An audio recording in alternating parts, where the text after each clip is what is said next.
नमस्कार, आदाब, सत श्री अकाल। मैं हूं पवन कुमार चौधरी। आप देख रहे हैं हमारा एजुकेशन से भरपूर यूट्यूब चैनल एजुकेशन पंच, जहां हम लगातार आप लोगों के साथ लगाते हैं एजुकेशन का तड़का। तो आइए, रोजाना की तरह हम फिर आप लोगों के बीच हाजिर है लेकर BPSC TRE 4, railway teacher, railway group D, इस तरह के जितने भी कंपटीशन के एग्जामिनेशन है उसकी तैयारी जो हम करा रहे हैं। एग्जामिनेशन की तैयारी कराने को लेकर जो हमारा बेसिक टर्म चल रहा है, आपने देखा होगा कि हमने जोड़ से शुरू करते हुए जोड़ घटाव सरलीकरण से आगे बढ़ते हुए गुना के जो शॉर्टकट तरीके हैं उसको आप तक पहुंचाने का प्रयास किया। आप सोच रहे होंगे कि जोड़ घटाव गुना भाग ये सारे चीज तो हम लोगों को आते हैं, हमें सब आता है, लेकिन होता क्या है कि एग्जामिनेशन के समय जो प्रेशर होता है, एग्जामिनेशन का जो प्रेशर होता है एग्जामिनेशन सेंटर पर, उससे हमको निपटते हुए कम समय में ट्रिक के आधार पर उसको कैसे आसानी से सॉल्व करें जिससे हमें कोई भी मिस्टेक ना हो, उस पर हम विशेष रूप से फोकस कराना चाहते हैं। और इसी को ध्यान में रखते हुए हमारा यह तैयारी जो है लगातार चल रहा है। तो आज मल्टीप्लिकेशन का जो हमारा सेशन चल रहा है, उस मल्टीप्लिकेशन के सेशन में हम लोग आगे बढ़ते हैं। हमारे ज्योति युगल सरस्वती शिशु मंदिर फुल्का के प्राचार्य है दिनेश कुमार जी, उनके सजेशन और उनके निर्देश के आधार पर हम आगे जो एक नया पैटर्न बताने जा रहे हैं। 2 अंकों का जो हमारा 2 संख्या अगर हो, उनके बीच में मल्टीप्लिकेशन करना हो और जिसके अंत में 5 हो, तो उसको बिना किसी प्रोसेस के, बिना कोई प्रोसेस किए उसको कैसे हल करें, उस पर हम पहले आते हैं। तो सबसे पहले हमारा वैसे 2 अंकों का संख्या लेना है जिसके अंत में 5 हो। तो जैसे 15, जिसका इकाई संख्या हमारा 5 हो और मतलब दोनों ही सेम संख्या हो और जिसका इकाई अंक जो है वो 5 हो।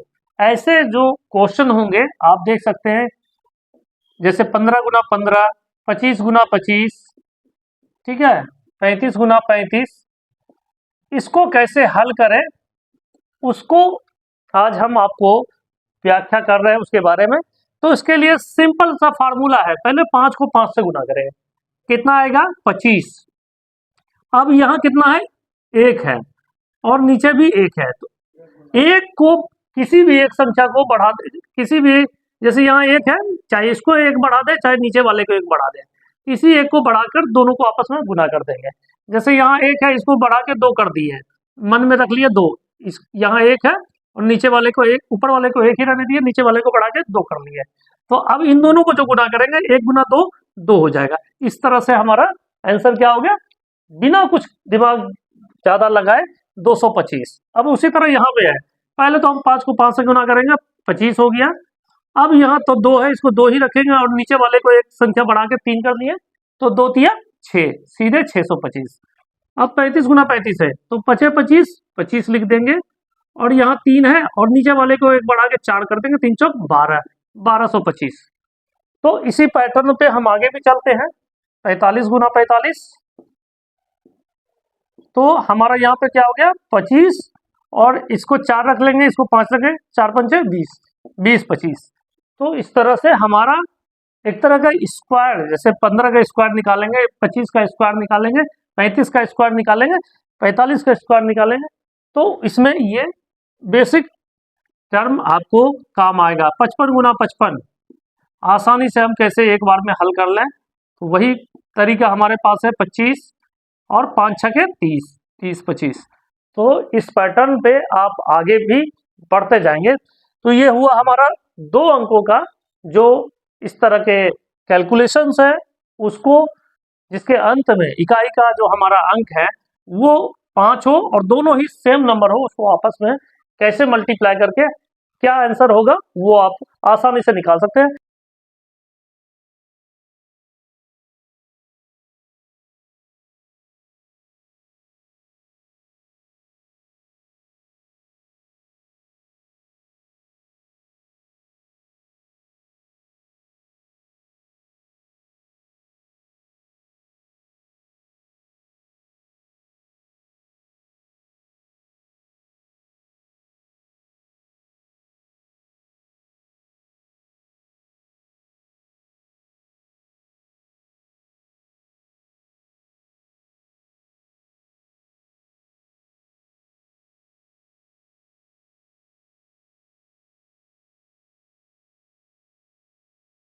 इस तरह से आप अपनी प्रैक्टिस को जारी रख सकते हैं। आज हमारे पास थोड़ा सा वक्त की कमी है, इसलिए हम आपका आज ज़्यादा समय नहीं लेंगे।